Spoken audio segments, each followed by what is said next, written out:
मेरे YouTube page astronaut पर आपका स्वागत है। नमस्कार, मैं हूं नरेश कुमार। सबसे पहले उन दर्शकों का धन्यवाद जिन्होंने पेज को सब्सक्राइब किया है, पेज के वीडियोस को शेयर कर रहे हैं, लाइक कर रहे हैं और कमेंट बॉक्स में हमें अपनी राय भी लगातार दे रहे हैं। दोस्तों, सोने और चांदी की कीमतें रोजाना नए हाई छू रही हैं।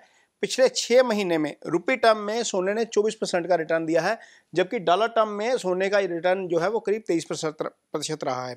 भारत में शुक्रवार को MCX पर सोना 1,09,370 के करीब बंद हुआ, जबकि हाजिर बाजार में इसका भाव शनिवार को सुबह 1,12,800 रुपये था।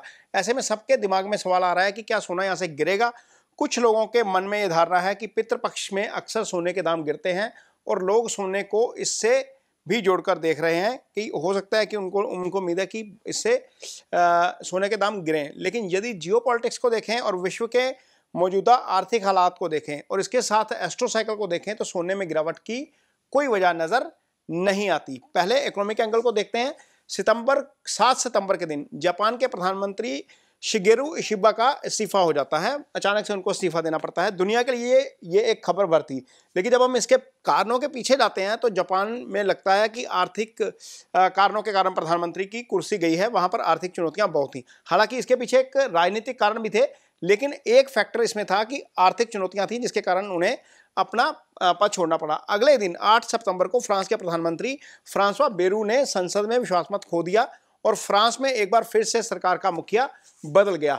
फ्रांस में सत्ता परिवर्तन का जो बड़ा कारण है वो महंगाई है, सरकार के ऊपर बढ़ रहा कर्ज है, डेट टू जीडीपी रेशो का बढ़ना है, जो डेट का है जीडीपी के मुकाबले ज़्यादा बढ़ना है, और नौकरियों में गिरावट है। अब जापान जो है वो विश्व की 5वीं अर्थव्यवस्था है और फ्रांस विश्व की 7वीं बड़ी अर्थव्यवस्था है। इसके अलावा विश्व की जो 6ठी बड़ी अर्थव्यवस्था है वो यूके है। मीन 5, 6, 7 नंबर की जो इकोनॉमीज है वो सारी क्राइसिस में है और उनके प्रधानमंत्री, यूके के प्रधानमंत्री जो केयर स्टार्मर्स हैं, उन्हें भी अर्थव्यवस्था के मोर्चे पर काफी बड़ी चुनौतियों का सामना करना पड़ रहा है। हमने देखा कि पौंड जो है उसकी वैल्यू डॉलर के मुकाबले गिर रही है और स्थिति यह है कि वित्तीय घाटे पर काबू पाने के लिए और संतुलित बजट बनाने के लिए प्रधानमंत्री को बजट बनाने वाली अपनी टीम में अहम बदलाव करने पड़ रहे हैं। मतलब साफ है कि फ्रांस और यूके ही नहीं है बल्कि यूरोप के जो अन्य देश हैं वो भी उन देशों में भी कमोबेश यही हालात हैं और अर्थव्यवस्था के गिरने और जीडीपी की रफ्तार थमने के अंदेशे के चलते निवेशकों का जो रुझान है वो सेफ हेवन गोल्ड की तरफ बढ़ रहा है। इसके अलावा जियोपॉलिटिकल अस्थिरता पूरी दुनिया में बनी हुई है। डोनाल्ड ट्रंप के तमाम प्रयासों के बावजूद रूस यूक्रेन युद्ध थमने का नाम नहीं ले रहा है और इजराइल ने इस्लामिक देशों के खिलाफ अलग मोर्चा खोल रखा है। हमास वाला हम सारा देख रहे हैं कि कहाँ कहाँ कैसे कैसे अटैक हो रहे हैं। कुवैत के ऊपर भी अटैक हो गया, कतर के ऊपर भी अटैक हो गया। वहां पर हालांकि ट्रंप ने उसको बाद में बोला कि इसमें हमारा कोई रोल नहीं है, लेकिन अल्टीमेटली मिडिल ईस्ट में क्राइसिस बढ़ रहा है और ये आगे अभी और बढ़ सकता है। उसका रीजन ये है कि शनि इस समय 12 राशि में चल रहे हैं और 2 राशि को सीधी दृष्टि दे रहे हैं, यानी कि वृषभ को सीधी दृष्टि दे रहे हैं। मंगल 13 को चेंज होंगे, शनि के सामने से हटेंगे, शनि से शटाष्टक में आ जाएंगे और 8वीं दृष्टि से वृषभ राशि को देखेंगे, यानी कि 2 राशि को देखेंगे। शनि और मंगल की दृष्टि वृषभ राशि के ऊपर पड़ेगी। ये एरिया जो है, यदि हम संहिता ज्योतिष पढ़ते हैं तो ग्लोब के ऊपर वृषभ राशि जो है वो मिडिल ईस्ट और खासतौर पर ईरान को रिप्रेजेंट करती है। ईरान की प्रभाव राशि है।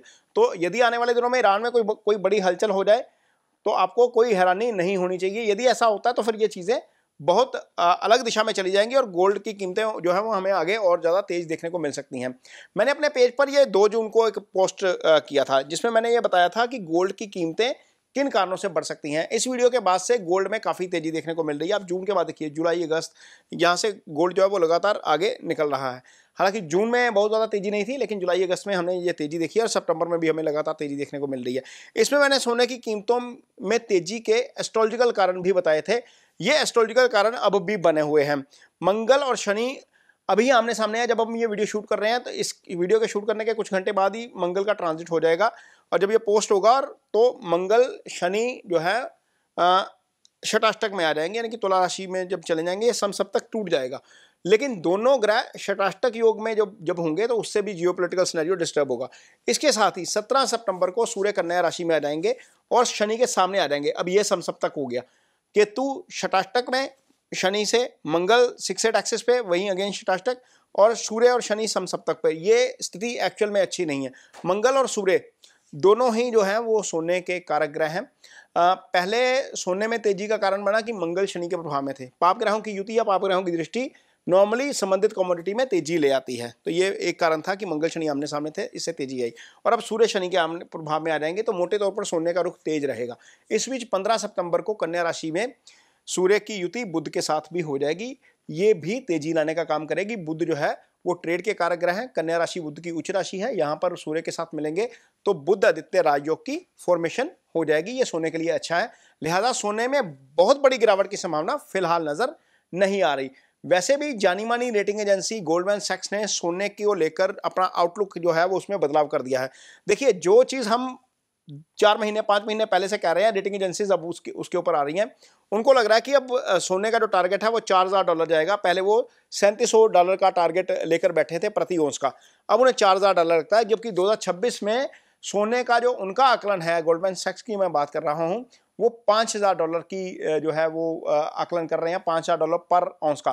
खैर, एजेंसी के आकलन के अपने आर्थिक आधार हैं, लेकिन एस्ट्रो साइकिल भी इस सोने को जो है वो सपोर्ट कर रहा है और कीमतों में यहाँ से ज़्यादा गिरावट नजर नहीं आती। यानी कि सोना, यदि आप सोच रहे हैं कि ये गिरेगा, तो मुझे यहाँ पर एस्ट्रो साइकिल में भी नजर नहीं आता, जियोपॉलिटिकल सिनेरियो के हिसाब से भी नजर नहीं आता, खैर अर्थव्यवस्था के एंगल से तो बिल्कुल नजर नहीं आता, क्योंकि ये सेफ हेवन बना हुआ है और ये आगे भी सेफ हेवन बना रहेगा। तो ये यहाँ पर सोने में बहुत ज़्यादा गिरावट नजर नहीं आती। ये वीडियो किसी भी प्रकार के निवेश की सलाह नहीं है और ये वीडियो सिर्फ आपको जानकारी देने के लिए ही बनाया गया है। यदि आप इस वीडियो को देखकर निवेश करते हैं या किसी तरह की कोई पोजीशन लेते हैं और आपको नुकसान होता है, तो इसमें मेरी या इस चैनल की कोई, मेरे YouTube पेज की कोई जिम्मेवारी नहीं है। कोई भी निवेश अपने निवेश सलाहकार की मदद के साथ लें। वीडियो आपको कैसा लगा इस पर कमेंट बॉक्स में अपनी राय जरूर दीजिए। यदि ये वीडियो अच्छा लगे तो उसे शेयर जरूर करिए, पेज को सब्सक्राइब जरूर करिए। इसके साथ ही मुझे दीजिए इजाजत। नमस्कार।